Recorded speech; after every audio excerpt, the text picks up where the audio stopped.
Hi folks, can you connect Archon of Sun's Grace and one of my personal science folk heroes, paleontologist Stephen Jay Gould? Can you do it?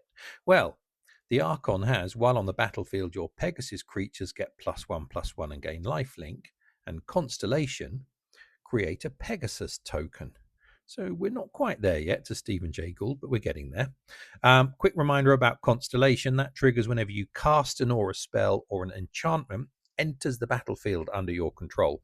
So I thought it would be fun to play with Pajami, Ajani Invigorate Leadership from the PMA set of Planeswalkers, because all of the little tokens that Pajami creates are indeed enchantments. So that should trigger Constellation every single time.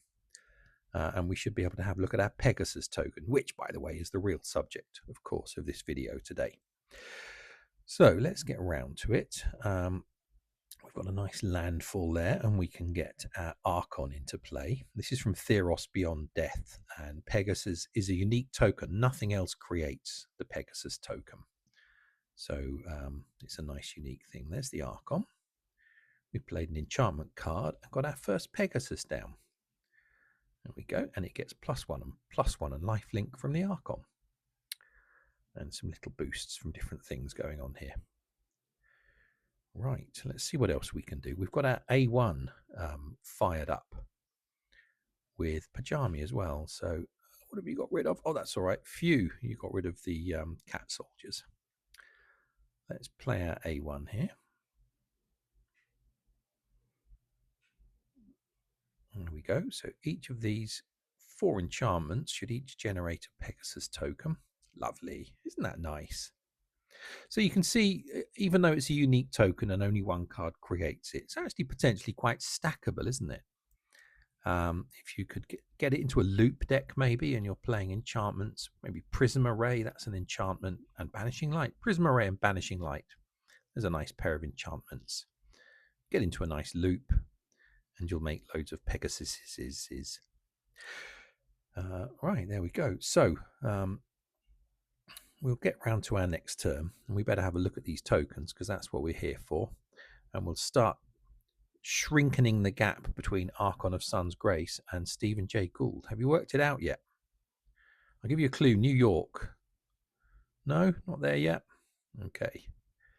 Oh, phew. We've still got our Archon left. That's good. Let's just do a bit of moving around. And I think we're okay. We're still going to win the match, but the key thing is we get a look at this here token. Play a few cards. We've got another Archon down. That's nice. Oh, we've got another enchantment down. We get another Pegasus on the pile. And do a bit of modifying and boosting. And what's left? It's a land. Okay. So you can see we're doing quite well just with Archon, just with our Pegasus stack. And we can... Oh, sorry, I forgot to look at the Pegasus. My bad. I will promise I will look at it at the beginning of my next go. Please feel free to fast forward 12 seconds. Oh, maybe I'll... Oh, tempting. Maybe. Let's go A2, because that's going to be double strike, isn't it? When we make those connections. Here we go. 4 more enchantments. So we make even more Pegasuses.